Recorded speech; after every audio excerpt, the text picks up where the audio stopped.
بسم اللہ الرحمن الرحیم انا نحن نزلنا الذکر و انہ لہ لحافظون۔ ہم نے بے شک اس قرآن کو نازل کیا ہے اور ہم اس کی حفاظت کرنے والے ہیں۔ سامعین عزیز قدر، اب آپ جیسا کہ جانتے ہیں گزشتہ دنوں میں اور وہ بھی عید کے دن اللہ رب العالمین کی وہ لاریب کتاب جو آقا کریم علیہ الصلوۃ والسلام کے سینہ مقدس پہ اترنے والی کتاب ہے، جو ہمارے لیے ہدایت کا سرچشمہ ہے، اس میں ہمارے لیے دستور حیات ہے، اس مقدس کتاب کو جلایا گیا۔ یقیناً ہر مسلمان کا دل وہ خون کے آنسو رو رہا ہے، اور ہمارے لیے یہ لمحہ فکریہ ہے آخر یہ ایسا کیوں ہو رہا ہے۔ سامعین ذکر باب اللہ رب العالمین کے محبوب علیہ الصلوۃ والسلام نے ارشاد فرمایا، ان اللہ یرفع بہذا الکتاب اقواما، اللہ اسی کتاب کے ذریعے، اس لاریب مقدس کتاب کے ذریعے بعض قوموں کو عزت اور شان عطا فرماتا ہے، لیکن ذرا اس کا عکس دیکھیں، بعض قوموں کو پھر اسی کتاب کے ذریعے اللہ ذلیل اور رسوا بھی کر دیتا ہے۔ سویڈن کے اندر لاریب کتاب کی بے حرمتی کی گئی، جلایا گیا، ہمارا دل خون کے آنسو رو رہا ہے۔ اقبال نے کہا تھا، واعظ قوم کی پختہ خیالی نہ رہی، برق طبی نہ رہی، شعلہ مکالی نہ رہی، رہ گئی رسم آذاں روح بلالی نہ رہی، فلسفہ رہ گیا تلقین غزالی نہ رہی، مسجدیں مرثیہ خواں ہیں کہ نمازی نہ رہے، یعنی وہ صاحب اوصاف حجازی نہ رہے۔ یہ ہر قوم کی، ہر فرد کی، ہر معاشرے کی، ہر حکمران کی، ہر مولوی کی ذمہ داری ہے اس کے لیے آواز اٹھائے، لیکن افسوس کہ وہ ہمارا ایمانی جذبہ، وہ ہماری غیرت اور وہ ہمارا کیا ہے ایمان اتنا مکمل نہیں رہا۔ کوئی بھی الا ماشاء اللہ چند علماء جو ہمارے علماء ہیں وہ اس پر احتجاج کر رہے ہیں اور اس کے خلاف آواز اٹھا رہے ہیں۔ دوستان گرامی،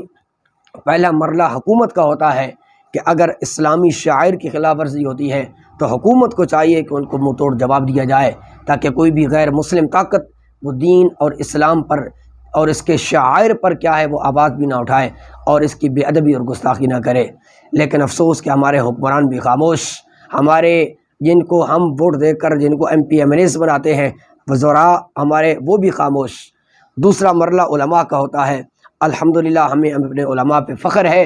کہ جتنا بھی ہو سکتا ہے وہ اس کے خلاف اپنے احتجاج، اپنی پوسٹیں اور بہت کچھ اس پر کر رہے ہیں، ریلیاں بھی نکال رہے ہیں، یہ اس ایک مسلمانی فریضہ ہے وہ ادا کر رہے ہیں۔ تیسرا جو ہے دور ہوتا ہے وہ نوجوان نسل کا ہوتا ہے۔ آج ہمارے پاس سوشل میڈیا ہے، ہمارے پاس موبائل ہے، کیوں نہ ہو ایسا کہ ہم ہر ایک بچہ جس کے پاس موبائل ہے، نوجوان جس کے پاس موبائل ہے، وہ اپنے موبائل کو اٹھائے، ہر روز صبح اس کے خلاف احتجاج کرے، پھر دیکھتے ہیں کچھ نہ کچھ تو ہمیں پتہ چلے گا کہ مسلمان سب کچھ برداشت کرتے سکتے ہیں، لیکن اپنے محبوب کی اور اس کو لاریب کتاب کی بے حرمتی کو برداشت نہیں کر سکتے۔ لیکن پھر بھی ہمیں افسوس سے کہنا پڑتا ہے، اور اقبال نے بھی اس بات کو بیان کیا تھا، تیرے صوفے ہیں فرنگی، تیرے قاری ہیں ایرانی، خون کے آنسو رلاتی ہے جوانوں کی تن آسانی، ہر کوئی مست میں ہے ذوق تن آسانی ہے، تم کو اسلاف سے کیا نسبت روحانی ہے،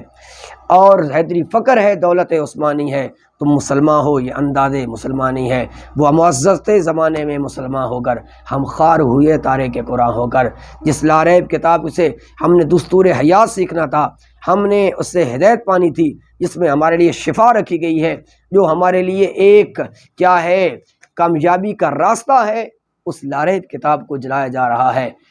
احباب ذی وقار، ہم حکومت پاکستان سے مطالبہ کرتے ہیں، اتنا بھی نہیں کر سکتے اس لاریب کتاب کی وجہ سے کہ سویڈن سے سفارتی تعلقات کو ختم کر دیا جائے۔ ہر آدمی، ہر کیا ہے طبقے سے، ہر معاشرے سے تعلق رکھنے والا اس آواز کو اٹھائے اور یہ آواز کفر کے ایوانوں تک پہنچے اور ان سے ٹکرائے، انہیں پتہ چلے کہ مسلمان اپنی لاریب جو کتاب، جو دستور ہے ان کے لیے، جو ان کے لیے زندگی گزارنے کا ڈھب اور طریقہ سکھاتی ہے، جو ان کے لیے ہدایت کا سر چشمہ ہے، جس کے اندر ان کے لیے شفا ہے، اس پر وہ اپنی جانیں سب کچھ قربان کر سکتے ہیں۔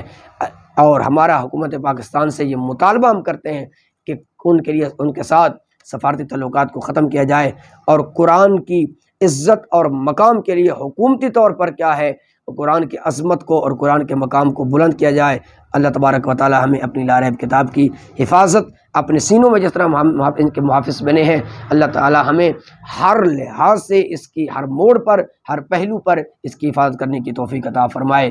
بدلے گا زمانہ لاکھ مگر قرآن نہ بدلا جائے گا، ہے قول نبی قول خدا فرمان نہ بدلا جائے گا۔